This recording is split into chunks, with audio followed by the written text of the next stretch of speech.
Sveiki visiems, kas prisijungia. Šiandien moterų apranga islame. Taip. Remiamės šaltiniu Korano įsakymai apie moterų kuklumą. Ir žiūrėsime konkrečiai į surą An-Nur, tai yra šviesos sura, 24 skyriaus 31 eilutę. Kągi jie mums sako? Pradėkime. Pradžia, sakyčiau, gana tiesmuka. Tikinčiosiams moteriams liepiama nudelbti žvilgsnius ir saugoti savo gėdą. Atrodo, čia tokia platesnė kuklumo idėja, ar ne? Tiksliai. Pradedama nuo elgesio, sakyčiau, nuo vidinės nuostatos žvilgsnio kontrolė, taip, savigarba. Bet tada pereinama prie konkretesnių dalykų. Jau apie išorę. Taip, dėl išorės. Ir neapnuoginti savo papuošalų, išskyrus tai, kas neišvengiamai matoma. Gerai, o kas yra tie papuošalai? Ar tai, tiesioginė prasme, auskarė, vėriniai, ar plačiau? Paprastai suprantama plačiau. Tai gali būti tiek, tie tiesioginiai papuošalai, bet ir pati moters išvaizda. Jos grožis, kurį reikėtų saugoti nuo svetimų akių. O ta frazė, išskyrus tai, kas neišvengiamai matoma. Ką ji reiškia? Illama mahara minha, ar ne? Taip, illama dahara minha.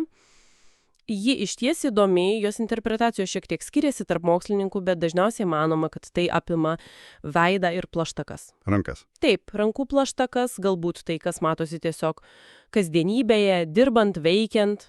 Supratau. Gerai, o toliau eilutėje turbūt pati, specifiškiausia dalis, kur daugiausia diskusijų kyla. Taip, čia prieiname prie, sakyčiau, esminio punkto.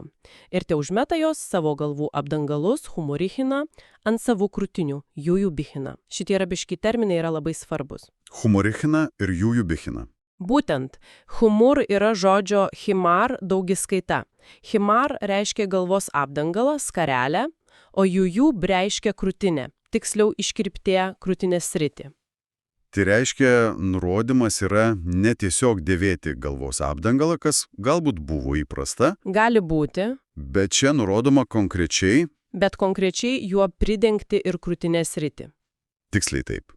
Dauguma islamo mokslininkų tai interpretuoja kaip aišku nurodymą moterims dengti ne tik plaukus, bet ir kaklą ir krūtinę.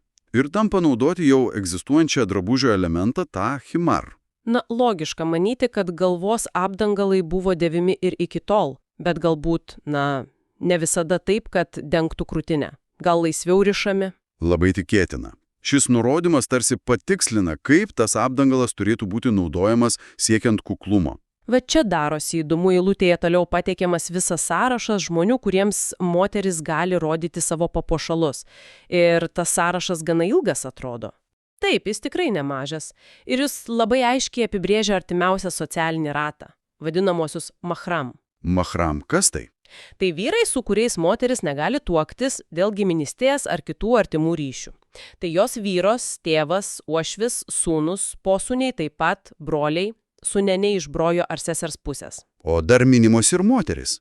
Taip, minimos savo moteris. Dažniausiai suprantama kaip kitos tikinčiosios musulmonės. Taip pat vergai, tarnai vyrai, kurie neturi fizinio potraukio, ir vaikai, kurie dar nesuvokia, moterų nuogumo subtiliubių. Tai iš esmės nubrėžia ribas tarp, sakykime, viešosios ir privačios erdvės moters gyvenime. Pagal to meto aišku kontekstą. Būtent. Apibrėžia, kam galima rodyti daugiau, nei tą neišvengiamai matomą dalį. Supratau.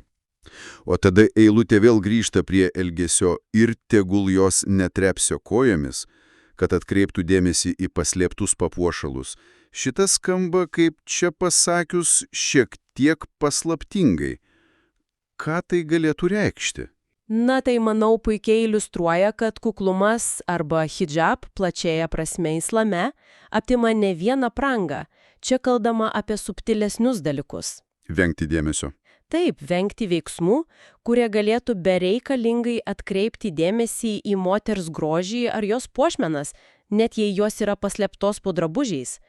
Pavyzdžiui, galbūt anuomet moteris nešiodavo kokius nors papuošalus ant kulkšnių ir trepsėjimas galėjo juos išduoti, sukelti garsą. Skambeliukus kokius nors. Galbūt, bet platesnė prasme žinoma yra elgtis santūriai, neprovokuojančiai, nejudėti taip, kad specialiai atkreiptum į save dėmesį. Vadinasi, viskas susiveda į bendrą tokį santūrumo ir savisaugos principą. Ne tik apsirengti, bet ir elgtis kukliai. Tiksliai. Ir eilutės pabaiga, tai tarsi apibendrina, kreipdamasi jau į visus tikinčiosius kartu, ir visi kartu gręžkitės į Alachą atgailaudami, o jūs tikintieji idant klestėtumėte. Priminimas apie dvasinę prasme. Taip, priminimas, kad šie nurodymai yra dvasinės praktikos dalis. Jie skirti ne tik socialiniai tvarkai, bet ir siekiant Dievo malonės, sėkmės, klestėjimo tiek šiame, tiek aname pasaulyje. Gerai, tai jei pabandytume apibendrinti, pateikė tikinčiosioms moterims gana detalų paketą. Tikrai, taip. Nulešti akis, saugoti garbę, nesipuikuoti grožybėmis išskyrus tai, kas neišvengiamai matoma, tada konkretus nurodymas naudoti galvos apdangalo krūtiniai pridengti. Būtent tas Hachimer ant Jujub. Tada aiškiai apibrieštos išimtis artimųjų rate, kam galima rodytis laisviau, ir galiausiai priminimas apie kuklų elgesį, tą netrepsėjimą kojomis. Taip, tai labai koncentruotos nurodymų rinkinys apima, kaip ir sakėte, ir vidinę nuostatą, ir išorinę išraišką, ir patį elgesį. Viskas viename. Ir čia turbūt natūraliai kyla klausimas pamastymui mums visiems, kaip šie, 7 amžiuje suformuluoti labai konkretūs nurodymai yra suprantami šiandien, kaip jie interpretuojami ir taikomi šiuolaikinėme pasaulyje. Kuris toks įvairos ir nuolat kintantis. Tikrai. Ką jie reiškia skirtingoms musulmonėms moterims skirtingose kultūrose, skirtingose šalyse? Tai, manau, klausimas, kurį verta palikti apmąstymams.